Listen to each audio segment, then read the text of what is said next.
ಮಳೆಗಾಲ ಆರಂಭ ಆಗುತ್ತೆ, ಹೌದು, ಕೃಷಿ ಚಟುವಟಿಕೆಗಳು ವೇಗ ಶುರುವಾಗುತ್ತೆ. ಪಡೆದುಕೊಳ್ಳುತ್ತೆ.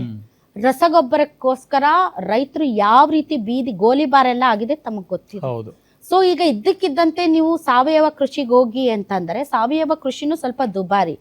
ಆಮೇಲೆ ಜನರಿಗೆ ನೀವು ಸಾವಯವ ಕೃಷಿಗೆ ಹೋಗೋದಕ್ಕೆ ಬೇಕಾದಂತಹ ಪರಿಸ್ಥಿತಿಗಳು ಈಗ ಭಾರತದಲ್ಲಿ ಇಲ್ಲ. ಬಿಕಾಸ್ ಇಲ್ಲಿ ಯಾವುದೇ ರೀತಿಯಾದಂತಹ ಬೆಂಬಲ ಬೆಲೆ ಇಲ್ಲ ಜನರಿಗೆ.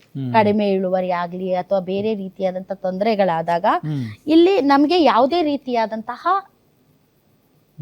ಬೆಂಬಲ ಬೆಲೆ ಇಲ್ಲ. ಸೊ ರಸಗೊಬ್ಬರ ಮುಂದಿನ ದಿನಗಳಲ್ಲಿ ನಮ್ಮ ಆಹಾರದ ಕೊರತೆಯನ್ನು ಕೂಡ ಸೃಷ್ಟಿಸುವಂತಹ ಸಾಧ್ಯತೆ ಇದೆ.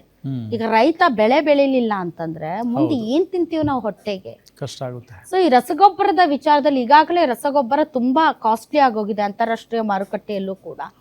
ಈ ವಿಚಾರದಲ್ಲಿ ಹೆಚ್ಚು ದಾಸ್ತಾನು ಇಟ್ಟು ರೈತರಿಗೆ ತೊಂದರೆ ಆಗದ ನಿಟ್ಟಿನಲ್ಲಿ ಒಂದು ಮುಂಜಾಗ್ರತೆ ವಹಿಸಬಹುದಾಗಿತ್ತು ನರೇಂದ್ರ ಮೋದಿ ಅವರು. ನಿಜ, ಈ ವಿಚಾರ ಅವ್ರಿಗೆ ಒಂದ್ ಸ್ವಲ್ಪ ಹೊಡೆತ ಕೊಡುವಂತಹ ಸಾಧ್ಯತೆ ಇದೆ ಅವರ ನೀತಿ ನಿಲುವುಗಳ ಬಗ್ಗೆ. ಬೇರೆ ಎಲ್ಲ ವರ್ಕ್ ಫ್ರಮ್ ಹೋಮ್, ಗೋಲ್ಡ್ ಖರೀದಿ ಇವೆಲ್ಲ ಓಕೆ, ಅಡುಗೆ ಅನಿಲನು ಕೂಡ ಜನ ಹೆಂಗೋ ಒಂದು ಬಿಡಿ ಕರೆದಿದ್ದು ಪರದಿದ್ದು ತಿನ್ನೋದು ಬೇಡ ಅಂತ ಡಿಸೈಡ್ ಮಾಡ್ಬಿಡ್ಬೋದು.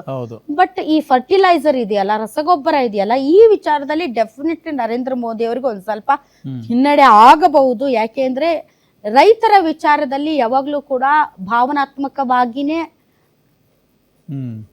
ಇಶ್ಯೂ ಆಗುತ್ತೆ ಅದು. ಹಾಗಾಗಿ ಅದು ಒಂದ್ ಸ್ವಲ್ಪ ಪ್ರಾಬ್ಲಮ್ ಆಗಬಹುದು ಅಂತ ಅನ್ಸುತ್ತೆ.